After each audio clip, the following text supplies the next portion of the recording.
देखिए मार्केट में ना अब हमें ट्रेलिंग स्टॉप लॉस ही बाहर निकालेगा, और ट्रेलिंग स्टॉप लॉस जिस दिन लगेगा उस दिन लगेगा। आज मुझे लग रहा है कि शायद बैंक और आईटी दोनों चले, आज दोनों के चलने के ट्रिगर्स हैं। बैंक्स का तो ऑब्वियस ट्रिगर है, कच्चा तेल और बाकी सब चीज़ समीकरण बैठ रहे हैं। कॉस्पी का नीचे होना ये हमारे आईटी शेयरों के लिए थोड़ा सा एल्गो पॉजिटिव है। नॉर्मली ऐसे में आईटी चलते हैं, एक एंटी एआई ट्रेड अगर प्ले आउट होती है तो आईटी में सबसे ज़्यादा मजबूती पता है किसमें है?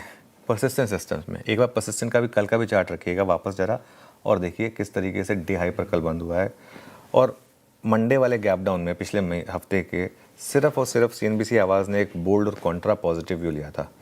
4300 पर अगर आपने शॉर्ट किया, उसके बाद वो 44 तक जरूर गया वो, लेकिन उसके बाद जो वो घूमा है और वहाँ से 10% से ज़्यादा चला है। और अभी भी मुझे लग रहा है कि इसमें और थोड़ा सा चलने की स्पेस है, क्योंकि वो एक्विजिशन बढ़िया था, कंपनी कुछ तो कर रही है कम से कम, ठीक है। एक और चीज़ हो रही है, पीएसयू बैंकों से पैसा निकलकर प्राइवेट बैंकों में आ रहा है, ये एक सेंस है। कल भी देखें आप, इतने स्ट्रांग मार्केट में पीएसयू बैंक इंडेक्स डे लो पर बंद हुआ था। कल चार्ट जीपीटी में सिर्फ इंडियन बैंक था जिसको हमने रेड में लिया था, सिर्फ एक 6 में से। और इंडियन बैंक का चार्ट देखें आप, पूरी की पूरी वीकनेस स्क्रीन पर प्ले हुई, डे लो पर बंद हुआ था वो, ठीक है।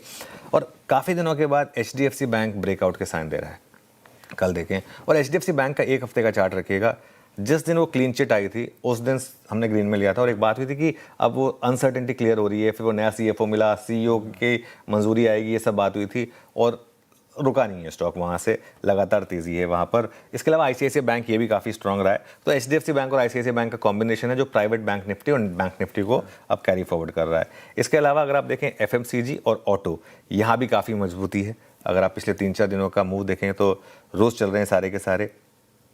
ऐसे में बाजार का चौथा पिलर क्या है? रिलायंस।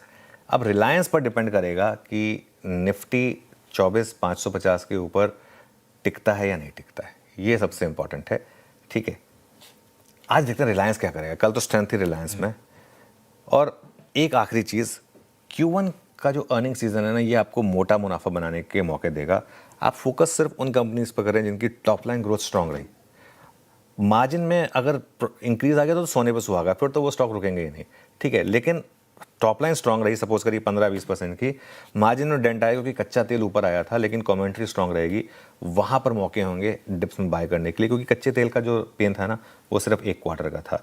तो ये अगर हो तो आप इन कंपनीज पर थोड़ी सी नज़र रखें।